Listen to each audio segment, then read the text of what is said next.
This is On Track, talkSPORT's motorsport show for a brand new year, 2026, our first episode of the new year. I hope you had a good Christmas and New Year period, and I hope you are itching for some motor racing, just like we are. And we have the good news that Formula E is back this week, the second round of season 12, and we're going to be there bringing you live coverage as we are this whole season on talkSPORT 2 from 7:30 on Saturday evening. More about that. We're also going to talk a bit about F1 testing and when we might actually see a new Formula 1 car, because it feels like we've been teased, but we haven't actually seen anything of any substance so far. Joining me this week to look ahead to all of these things is Nick Golding from Racing News 365. I want to say friend of the show now, but I feel like you're part of the show now, Nick.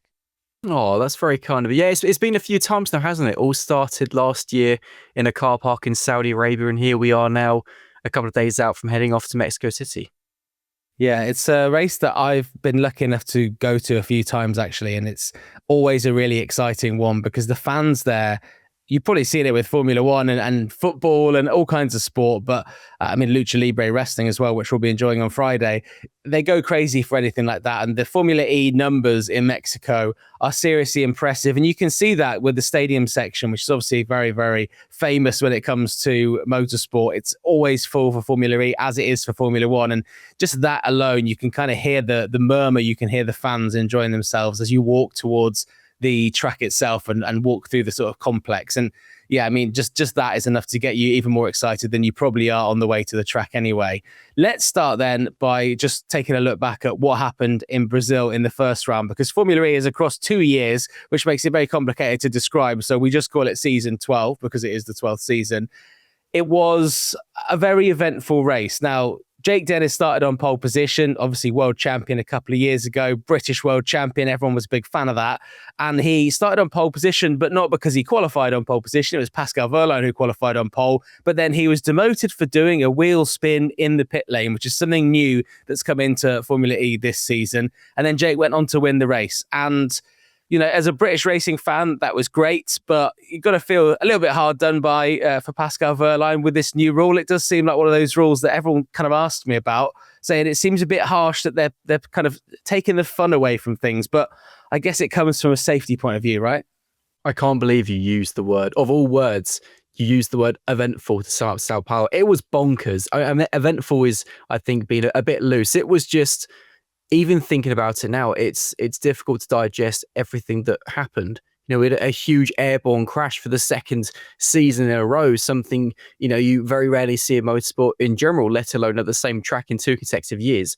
And yeah, Jake Dennis obviously claimed victory. It's in Valencia testing, you had the feeling that him and Andretti had found something, that something was just clicking, which hadn't the last few seasons. And he showed that, yes, Pascal claimed pole, but didn't start on pole. He was not a happy bunny, it's fair to say, with his penalty. Dan Ticktum also got a penalty. Well, he got several penalties, one of which was also four-wheel spin, and he was equally unhappy. And it's a safety thing, ultimately. It's something you can question, is it really necessary? But ultimately, it's in the rule book. If it's in the rule book, there's nothing you can do. You've got to follow it. And as Pascal found out the hard way, something he'll be hoping doesn't happen again in Mexico City, because he's quite good at the Autodromo Hermanos Rodriguez. You can't cross the rules. They're there for a reason. Yeah, along with Lucas de Grassi, of course, Pascal Wehrlein has won 2 races at the Mexico City E-Prix. And when we look at the kind of weird, quirky champion thing that's been going on, do you think that, just to explain that as well, if you've not heard the champion thing, the last 3 seasons, the driver that's won in Mexico City has then gone on to win the championship. So it was Jake Dennis a couple of years ago, then it was Pascal Wehrlein last year, and then this season that's just finished, it was Ollie Rowland. They went on to be the champion. So, you know, does that mean this weekend, if Dan Ticktum happens to win in Mexico City, then he's a shoo-in for the title this year? Must do. If you ask me after London, I can then tell you that the London's the season finale, of course, I will then tell you if I agree or not. It's weird, isn't it? It's one of those weird quirks in motorsport, particularly in Formula E, that just seems to come true, and it has done the last 3 seasons, but it's a venue where it's impossible not to go there and not expect just pure Porsche domination. You know, I'll look at some stats very quickly. They've had pole in 4 of the last visits. They've won 3 of the last 4. If you look at, since Gen 3 was introduced, the 9 podium positions, so to speak, 3 for 3 years. They've had 5 cars on the podium that they power. It's just you always know they're going to be strong. And typically, Pascal Wehrlein is very strong. He's looking to become the first driver to win 3 races in Mexico City. And if he wins on Saturday, will he go on to become a 2-time world champion? Only time will tell. Yeah, it's going to be a fascinating one. As I mentioned at the start of the show, talkSPORT 2, 7:30 p.m. on Saturday evening is where you can listen to it. Exclusive commentary there. You can, of course, watch it on ITV in the UK and on TNT Sports. Check out all the highlights on the Formula E website. It's a big celebration weekend as well. And I tell you what, actually, we'll pull the curtain back slightly. Me and Nick both received an email today saying that there will be a 150th Formula E race celebration on Thursday, but neither of us know what that is, what they're going to do for it. But I guess it's a big landmark in the championship, right? That's been going obviously over a decade now, since Beijing, and now here we are, 150 races in Mexico City, which seems fitting given it's been such a good race over the last few years. They're going to pull out all the stops, aren't they? There's surely a firework or two, or maybe some streamers. I'm hoping for a party. I mean, this is going to make, this is what's going to set up the entire weekend. But to give FE credit, 150 races is massive for a series which so nearly didn't get past 1. And here we are now, obviously, into our 12th season, and it's still going strong and looking to get even stronger with Gen 4. And it's the perfect place. You pointed it out. It's the perfect place for this celebration of 150 races, because Mexico City, it's a weird one, because while it's the second round, of course, as you've said, it's the first race of 2026. And for so many drivers, it's one of their favorites because of the Foro Sol Stadium. It's always sold out. It gives such an incredible atmosphere. I don't think any other venue on the calendar can replicate. It's just so unique, so special, and it's the right place, isn't it, for 150? I think so. It's a good place to celebrate. Maybe something will happen in the stadium section. I don't know. Maybe that's where the celebration is. Is that a spoiler? Well, we don't know. I mean, it might be. You can't be accused of spoiling something if you've got no prior knowledge of it, right? So obviously we'll bring you the live race coverage. We'll also have a highlight show next Monday, and you'll see stuff across social media as well. And then this show next week will also probably pull the curtain back on what those celebrations were, and make sure you check out the talkSPORT Driving YouTube channel if you haven't already, because that's where you'll probably find out what these celebrations are. There are some slight modifications to the track this year, as a chicane is missing on the back straight, which, how will that affect things, Nick? Massively. So Mexico City, while it's always been a brilliant event, it typically hasn't always been a brilliant race. Overtaking has been pretty minimal since Gen 3 came in. And what's happening is, if you look at a track map where there used to be a chicane after turn 8, there's now a straight effectively between turns 8 going into turn 9, the entry of the stadium section. It means obviously the lap times are going to be quicker. It means there's going to be more energy being used. Therefore, obviously, with no chicane, there's one less place the drivers can regenerate energy, which is crucial, because that means, ultimately, they're going to have to save more energy and think more about where they're going to do that. So as a result, expect the typical Formula E peloton to take maybe not as extreme an effect as we saw in Brazil, but definitely have more of a presence than we normally see in Mexico City. Yeah, it's one of those things that I guess most of the fans, when they're there, they won't actually see that, because it's on the back area where the seating tends to not be. So you've got that big stadium section, and you've got the big main straight where all the fans are. So for them watching there, it won't be so obvious as to people sort of listening on talkSPORT 2 and watching it on the TV, I guess. When we look at predictions for the race, obviously you've mentioned there that Porsche are going to be very, very strong. You look at Jake Dennis, he seems way more relaxed this year. I think the kind of year after he won his championship, and then the following year last season, he's felt a little bit more uptight. And I noticed a change in him in Sao Paulo. He seemed very chilled. Like, we had an interview and he was very relaxed, messing around. We chat about golf normally, but it was kind of, we didn't even revert to talking about golf. It didn't feel like we needed to, because we were just, it was, I don't know, just felt way more chilled. And having got that big boost of winning the first race of the season, Jake's kind of gone big periods without having race wins or podiums, and it's been frustrating. And then he's suddenly strung a few together, and I feel like actually Jake's got a really good chance of doing the same for the start of this season, as well, as we race in the sort of Gen 3 era for the final time. I think that's what's incredible, is when you think back to Brazil and his win, despite so much chaos going on. I think we had 7 drivers retiring from the race, which is just it's nuts. Let's be honest. There was only 13 drivers that were classified finishers, yet Jake from start to finish always looked pretty certain to be at least on the podium. You know, it was pretty clear even before the red flag that he was going to win because he just did such a good job. And yeah, you're right. He just seems to be completely calm. It's almost like he's gotten rid of the pressure of having failed to defend his title a couple of years ago. Something, as we've said so many times, Jean-Eric Vergne is the only driver to, let alone win 2 Formula E titles, but to do it back-to-back seasons. For me, the thing that's really crucial as well is, you know, Jake is without a contract at the end of this season. He needs a new deal for Gen 4. Does he think he needs to perform to get that deal? I don't think so. I think he's pretty much, you know, likely to get a deal regardless because of the talent he has. But you also got to look now at the driver alongside him in the Andretti garage and Felipe Drugovich. That is a huge name for the championship and obviously a hugely talented driver, obviously former F2 champion, obviously former Aston Martin reserve, has bags of experience in so many categories. That's a driver there is really big things expected from him in Formula E. Is Jake having to perform better to raise his game to, you know, not be done over by Felipe, the new driver, the rookie? Maybe that's part of a factor, but it is just now such a relaxed Jake, which I don't think we've seen since his title winning years. So if he wins in Mexico City, in theory, we can just forget about the rest of the championship and say he's world champion because, yeah, if history repeats itself, but he just looks cool, calm, collected. Yeah, this is a big thing, I think, knowing he's got a driver alongside him with some pretty big ambitions. I think Jake is going to be really super dialed in and super focused. I saw over Christmas, actually, he was driving somewhere. I don't know where it was. I felt like it might have been a ski resort or somewhere, and it was something like a 17-hour drive. And I'm thinking, that takes some serious focus. And he was joking the fact that his partner fell asleep for the whole drive. So, I mean, I think it was maybe it was 12. I can't remember, but it was a seriously long drive. And I'm like, even in his private life, Jake Dennis is dialed in and focused. So I feel like we're going to see a good performance from him. Personally, I feel like Felipe Drugovich is going to win his first world championship race sooner rather than later.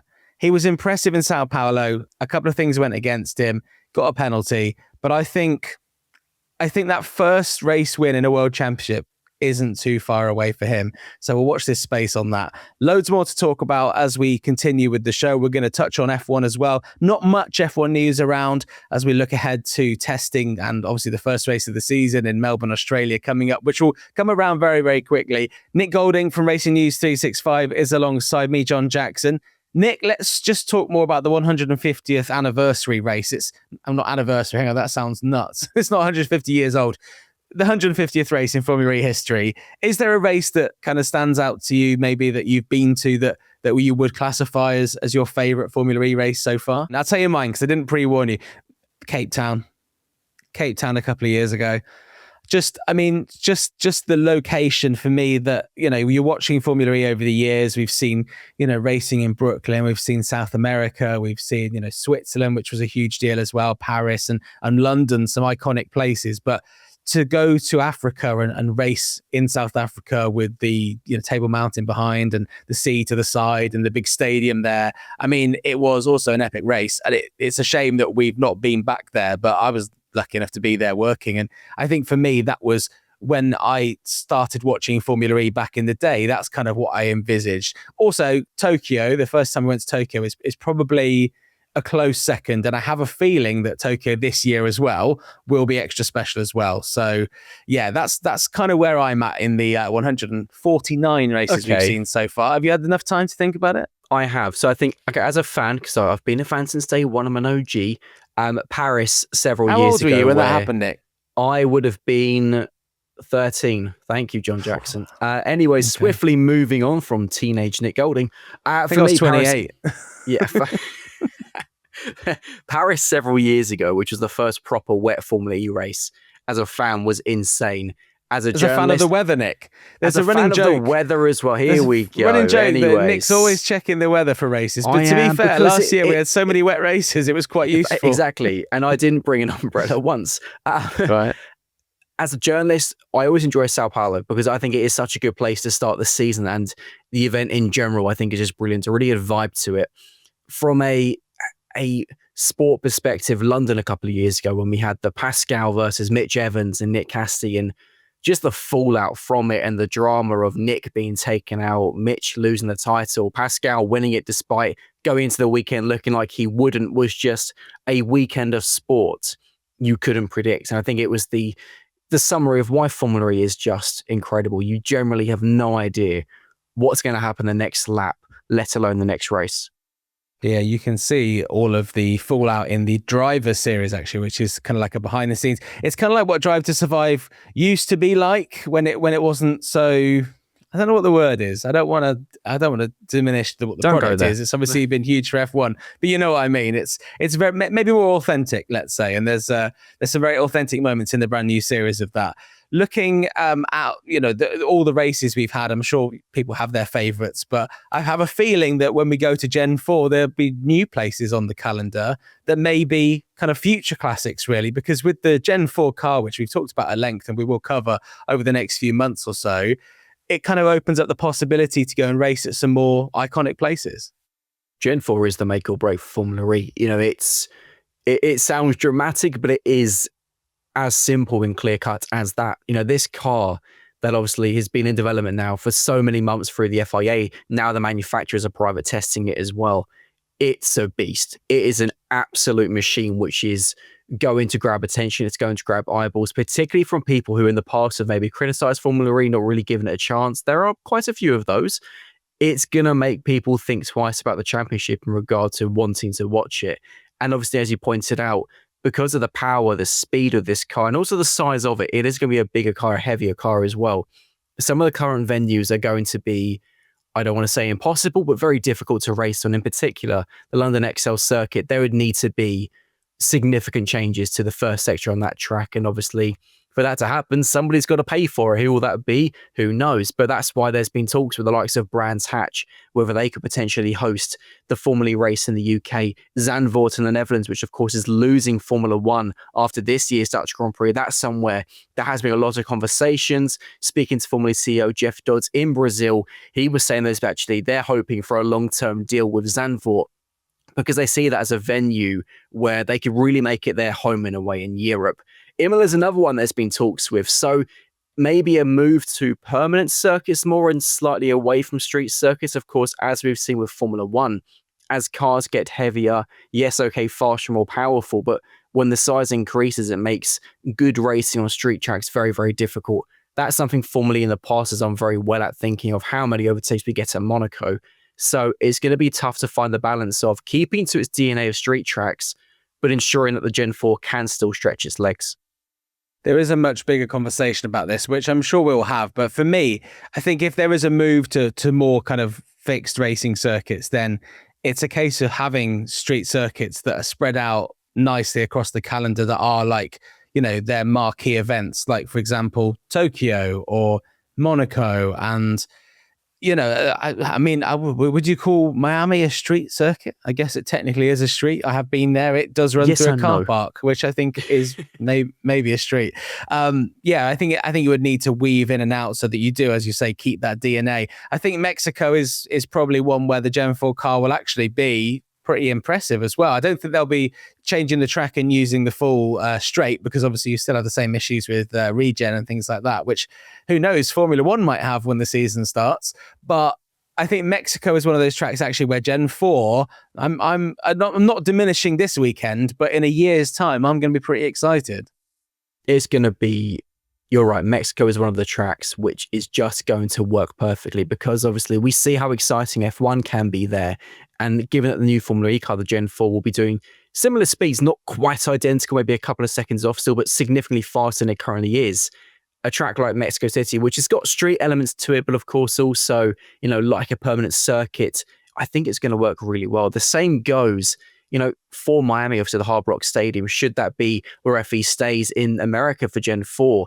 Another venue, I think it's going to work really, really well. And you look as well, if we do have the likes of Zandvoort come on, where obviously it is a permanent circuit, it's not very wide, it's tight, it's twisty. That could work really well, for example. So it's exciting times for Formula E. But the important thing as well, and I recently wrote about this, we've still got one final season of Gen 3 to get, Gen 3 or whatever you want to call it, to get through.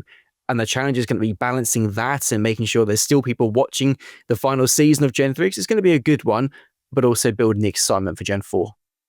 It is tough when you get a view of the future to then have to sort of stick with what is still very exciting now. It's one of those weird things. It's probably like Manchester United, to bring this back to football in a way, knowing that you're a Chelsea fan. It's probably like what Manchester United will be like when they probably get like Oliver Glasner, but he'll start in the summer. But then they've got like Darren Fletcher and Michael Carrick doing some kind of Neville brothers duo managing them till the end of the season. It'll be like, well, it's fine because they're club legends, but we know that there's something better coming. And I think we'll leave that analogy at that. Other things just to mention ahead of this weekend. Obviously, we mentioned briefly the crash Pepe Marti and his debut in Formula E.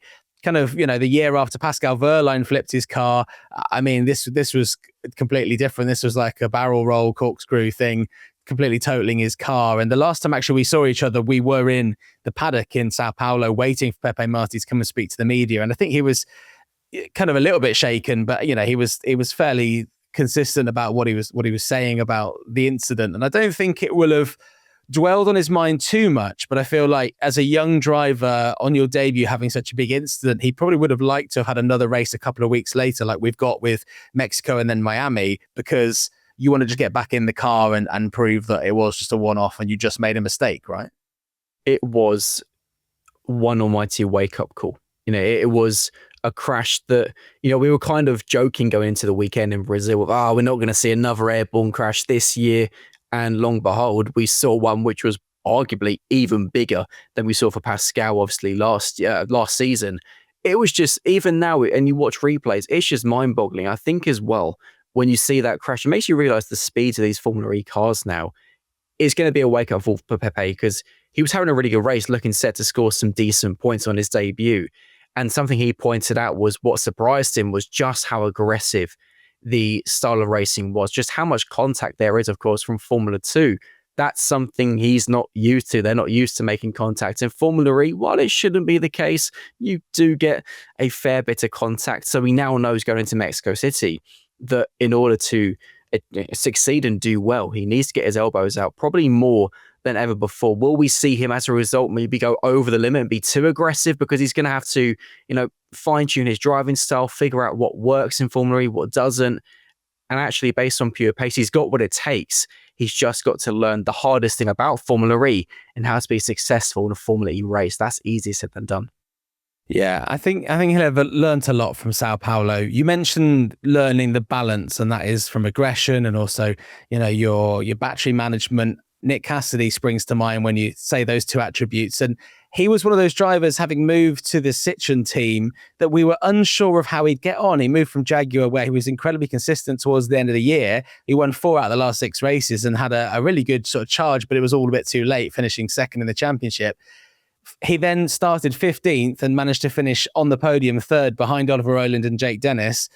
It kind of shows that doesn't matter that it's a new brand entering Formula E with arguably, kind of an older team that know each other. He can still do that, and he's still got all those attributes. And you would say that obviously we might see a new champion again this year. If it's not going to be a repeat champion, personally, I think it might be a repeat champion again. I think Jean-Eric Vergne might be the first and only back-to-back Formula E world champion, but I think we'll have a double winner this year. Nick Cassidy, if there is to be a new champion again, I think he would be a good shout, because, I mean, he's really probably been the standout driver alongside Pascal Wehrlein in this Gen 3 era for me. It for certain he has been a standout. I don't think he's going to be world champion this year, purely because, what he did in Brazil was spectacular. Nobody really expected that. And it was quite funny how, speaking to him during testing, the big thing Nick was so good at Jaguar was, in these peloton races, would just, save his energy, almost be at the back of the pack in last, I kid you not. And then in the blink of an eye, suddenly go from last to first and have this massive energy advantage and just cruise way into the distance. He was unsure if he was going to be able to do that in the Citroen. That was the thing he said to me in testing. He needed to learn how to do again effectively. It's a different powertrain. He's got to learn how to manage it differently compared to the Jaguar. Of course, Citroen uses Stellantis powertrain. And he proved in Brazil that actually, maybe he was bluffing. I think he probably was, from the looks of it, because he did exactly what he's been so known for doing in Gen 3. He just held his own, saved his energy, and when he needed to, he came to the front. And can he do it again in Mexico City? Who knows? I don't think you can never count him out. in all honesty. But I think if we're being realistic, and I agree with you, I think we will see the second two-time Formula World champion. My money is on Pascal. I just, something about him this year, having, Antonio Felix da Costa and all the tension that was there, him moving on to Jaguar, Nico Müller coming in. I don't want to call him a number 2 driver, but Pascal was very much the number 1. I kind of liken it to Red Bull in Formula 1. And Pascal being Max Verstappen, and in this case, Nico Müller being, Isaac Hadjar or Yuki Tsunoda, Liam Lawson, whoever's been in recent years. It's just, he looks strong. He was unfortunate in Sao Paulo. It's always been good in Mexico City. For Nick Cassidy, it's a new team. It's going to take time. There's going to be ups and downs. For him, I'm convinced his focus is going to be on Gen 4 and making sure that when that comes around, he is at the front, because if he can do that for the first season of Gen 4, that's going to go really well for him. Yeah, I think I agree. And really, we should disagree so that there's an argument. But I let's do fight kind of agree. I've got a black eye. I think I kind of agree with you that with everything you've said there, it's worth mentioning as well. I forgot to say that Pepe Marti also got 4 penalty points on his license and will start this weekend's race at the back of the grid as a punishment for making that mistake. And he was very accepting of that. So it's all good. And that is it for our Formula E preview then. Don't forget, 7:30 p.m. on talkSPORT 2 on Saturday evening is when you can listen to our race. And of course, you can watch it in the UK on ITV or TNT Sports. And if you are abroad listening or watching this, you can check out where you can watch the Formula E action on the Formula E website in your local area. And we are just a couple of weeks away from the first private test of the new Formula One cars with completely different regulations. We are a little bit further away from the first public test, which will be in Bahrain on the 11th to the 13th of February.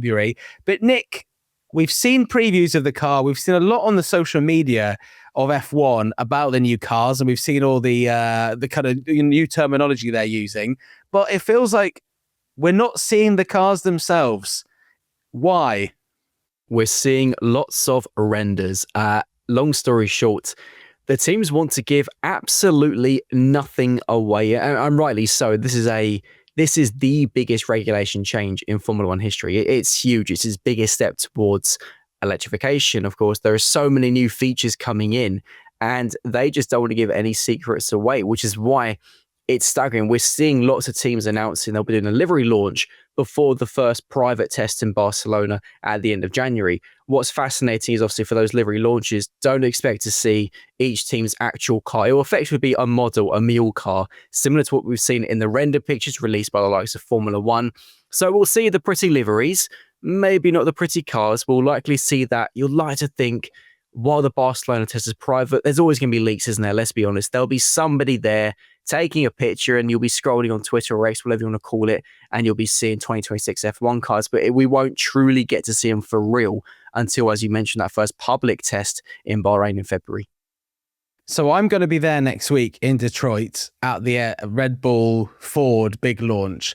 And you're right, it feels, I mean, obviously I don't know anything at this point, but it feels like it's more of a celebration of this partnership coming together than it will be, hey, let's have a kick of the tires of this new car then. Let's see what this is all about. But I will endeavour to speak to the drivers of both of their teams and get as much information out of them as I can. There's also people from Ford there who I'll be speaking to. So, you know what, I'm sure maybe they'll let something slip. I imagine they won't. But when we see these cars out on track for the first time, what do you feel our initial reaction will be? Because there's a lot of changes kind of under the hood, but visibly, I mean, they're going to look a bit different, but they still look like a Formula One car, albeit a bit smaller and with no DRS. I think it's just going to be a lot of intrigue, isn't it? Because I don't think nobody really knows what to expect. We're perhaps fearing the worst a little bit. If you remember back to the start of the turbo hybrid era in 2014, and there were so many reliability issues in practice, in testing in the first races.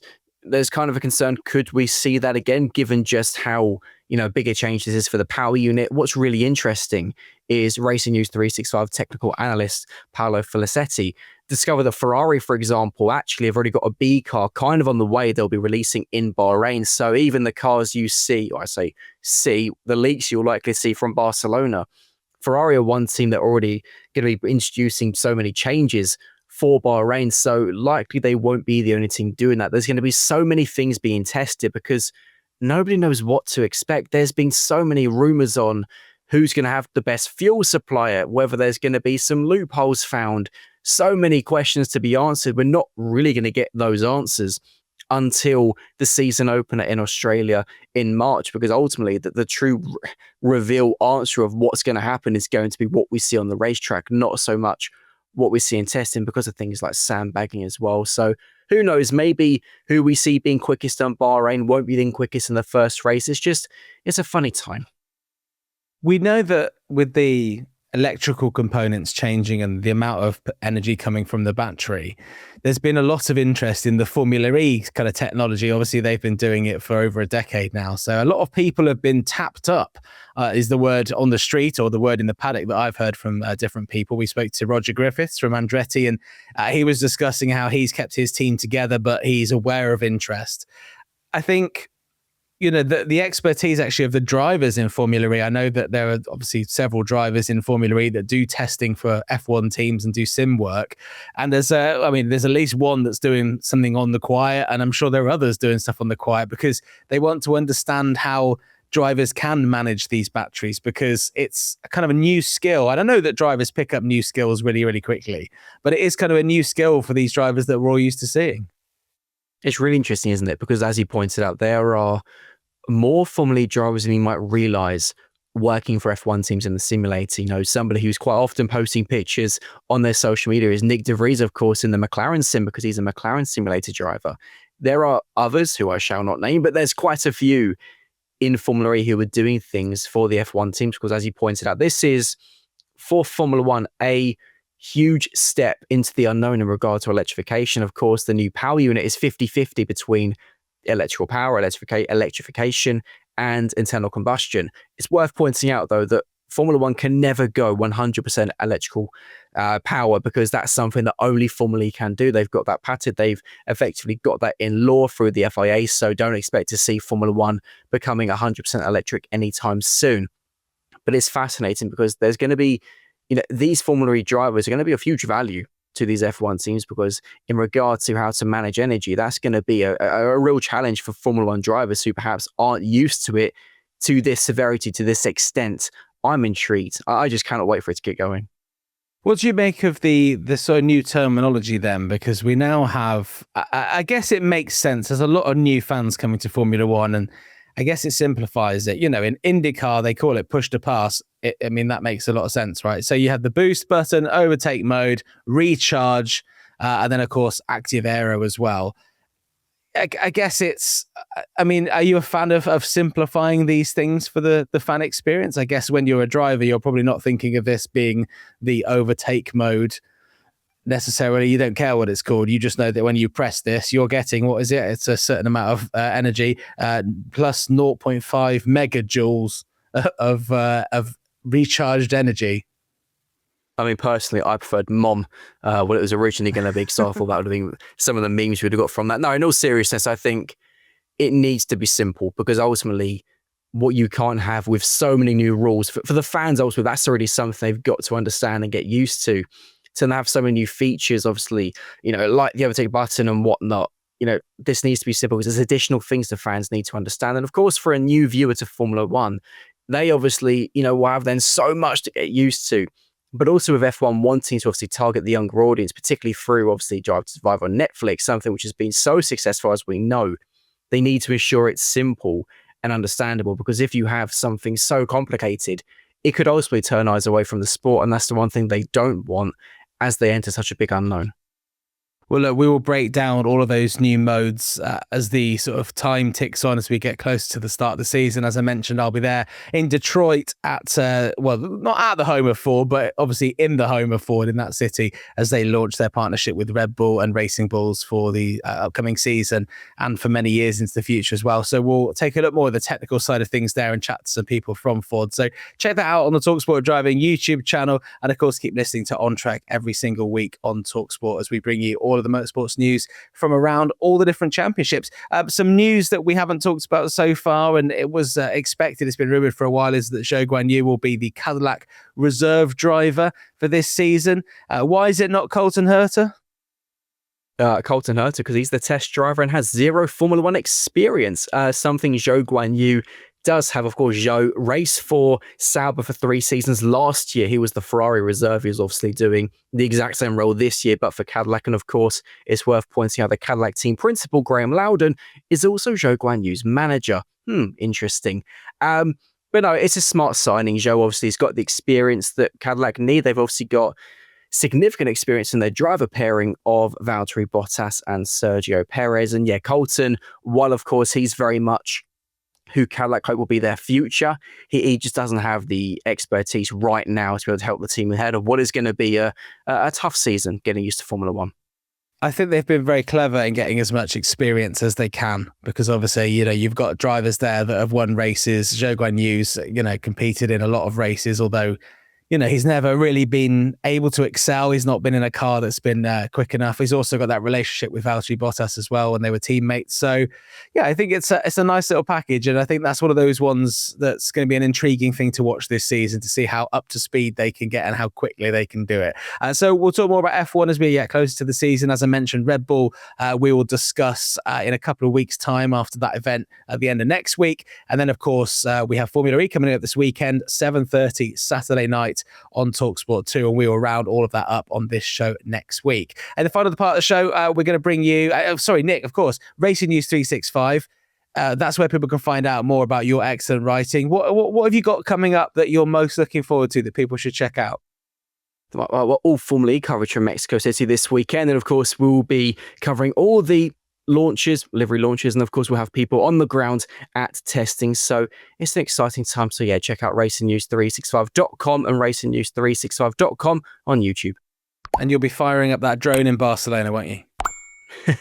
It's on order. Good, excellent.